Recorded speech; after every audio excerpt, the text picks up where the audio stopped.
இது முழுக்க ஈச்சங்கனிகள். நம்ம ஊர் ஈச்ச மர வகையில இது ஒரு வகை. இதுக்கு சிற்றீச்சம் அப்படின்ட்டு பேரு. நம்ம ஊர்லயே சிற்றீச்சமும் இருக்கு. இன்னொன்னு ஈச்ச மரம் அப்படின்னு சொல்லுவோம். அது நல்லா உயரமா வளரக்கூடியது. இப்போ உங்களுக்கே தெரியும் நான் குனிஞ்சு பார்த்து பேசிட்டு இருக்கேன் இல்லையா? அப்படின்னா இந்த மரம் குள்ளமா இருக்குன்னு அர்த்தம். சின்ன ஈச்ச மர வகை. அதனால தான் இதுக்கு பேரு சிற்றீச்சம் அப்படின்னே பேரு.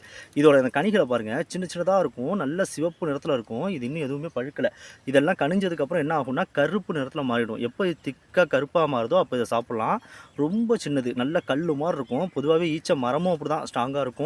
அதோட அந்த ஈச்சனோட குலை அதுலேருந்து வர அந்த கனிகள் அது எல்லாமே நல்லா ஸ்ட்ராங்காக இருக்கும். இதை நம்ம இப்படியே எடுத்து பறித்து சாப்பிட்டோம்னா பயங்கரமாக துவக்கும். எப்படி பேரிச்சம்பழத்தில் ஒரு பெரிய விதை இருக்குமோ அதே மாதிரி பார்க்குறதுக்கு இருக்கக்கூடிய ஒரு சின்ன விதை இங்கே இருக்கும். நல்லா உத்து பார்த்தீங்கன்னா தெரியும். இது இந்த பனைமர வகையை சேர்ந்தது தான். இதுவும் பாம்பு வகையை சேர்ந்தது தான். பனையில் எப்படி தென்னையில் இதெல்லாம் அந்த காயோட சேருற இடம் எப்படி இருக்குமோ அதே மாதிரி தான் இதுலேயும் இருக்கும். பார்த்தீங்கனாலே தெரியும் இந்த காயிலையுமே. இது சிற்றீச்சம். இதிலே பெரிய ஈச்ச மரம் அப்படின்றது நல்லா உயரமாக வளரக்கூடியது. பனைமரம் மாதிரி அவ்வளோ உயரம் போலனாலும் கொஞ்சம் அந்த அளவுக்கு உயரமாக வளரக்கூடியது.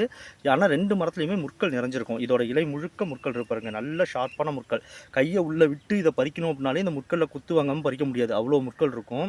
இந்த புதர் எதுக்கு உதவுதுன்னா, இதில் இந்த கனிகள் கனியும் போது இதை நிறைய பறவைகள் சாப்பிடும். அது மாதிரி உணவுக்கும் இது உதவுது. சின்ன சின்னதாக வவ்வால்கள், அணில்கள் இதெல்லாமே இதை சாப்பிடும். அது மூலமாக இது பரவும்.